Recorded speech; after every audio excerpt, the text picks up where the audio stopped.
Similarly, the police. That is why we convene a special session of MPs and NGOs to demand that the present IGP Musa Hassan not be extended.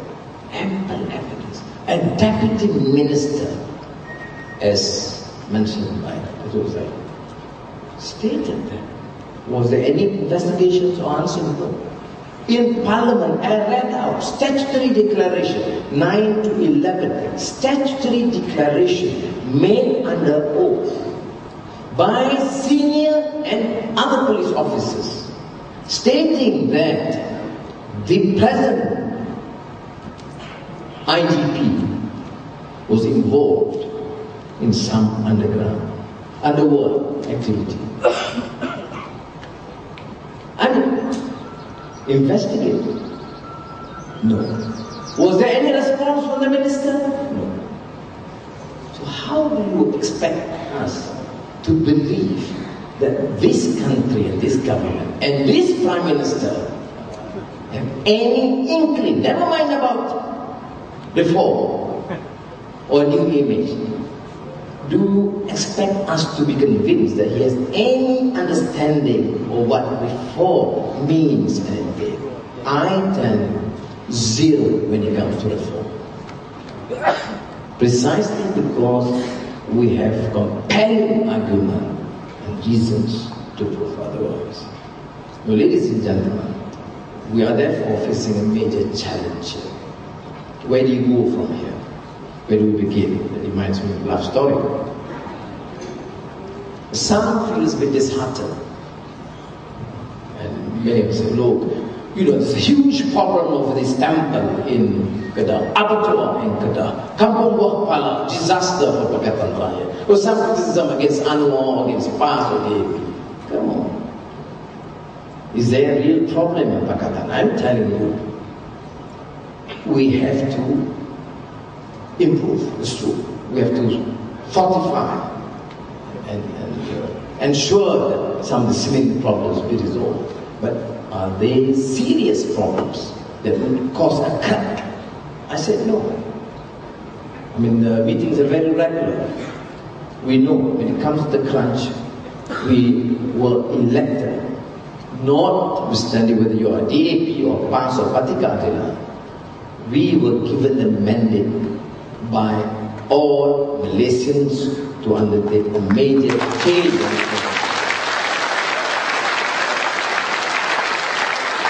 That I'm committed to do, and I give my solemn oath and promise we will continue to do that.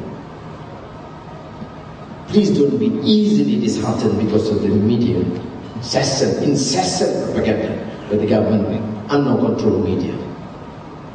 When I was young, writing to Aziza, it was very ethical, moral, love relations within us, so we just write letters. And I quoted whatsoever, and it has some bearing here. I'm sure she memorized that. What though the radiance which was once so bright be forever taken from my sight?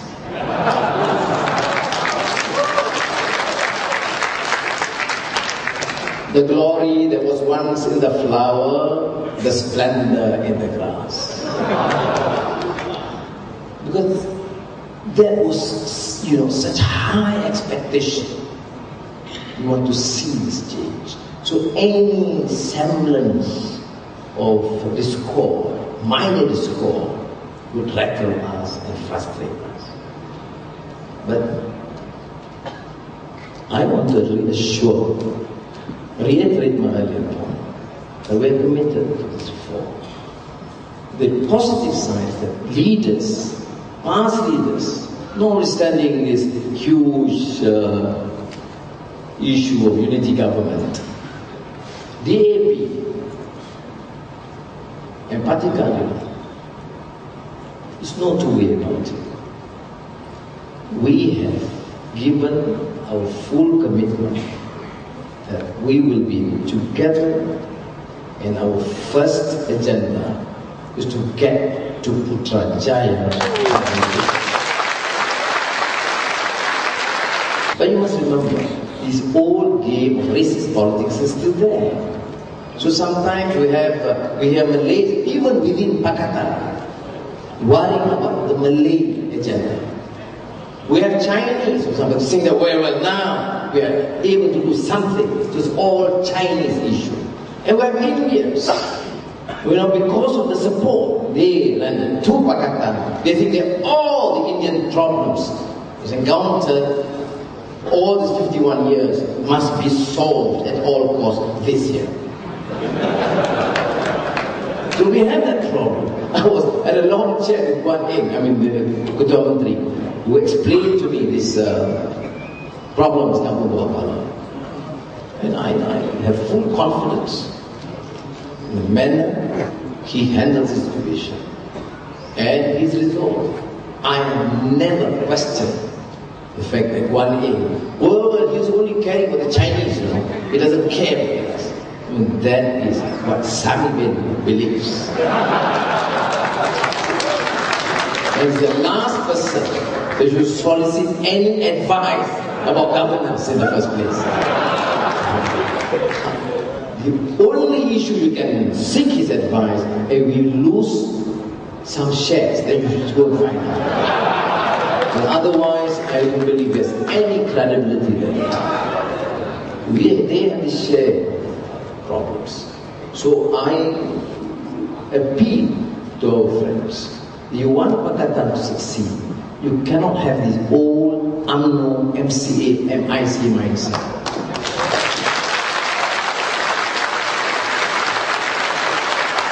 Chinese talk about Chinese problems, Indian problems, Malay problems. No, I didn't mention Gerakan.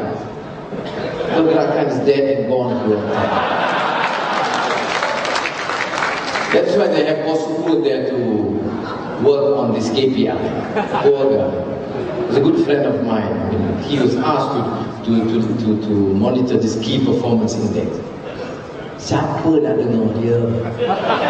I mean, seriously, who in the government, and more so in UMNO, would ever take heed of what poor Suku trying to say?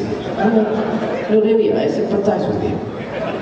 In Penang, Ketua Cawangan UMNO will get what he says. And here is in the cabinet, key performance index, every day, long-winded speech, telling about how KPA, KPI, apa KRA, KRA. So, but please, we have to move on beyond this old mindset. The way approach is very important. It's a challenge to us in Pakatan. We continue to do that. If Malays are insensitive to the issues raised by the Chinese and Indians, the Indians only concern themselves with purely Indian issues, not the Malays and the Chinese and the Iban and the Kadazan. And similarly the Chinese, then we will continue to have this problem. We can move, we can succeed when we think as Malaysians and work together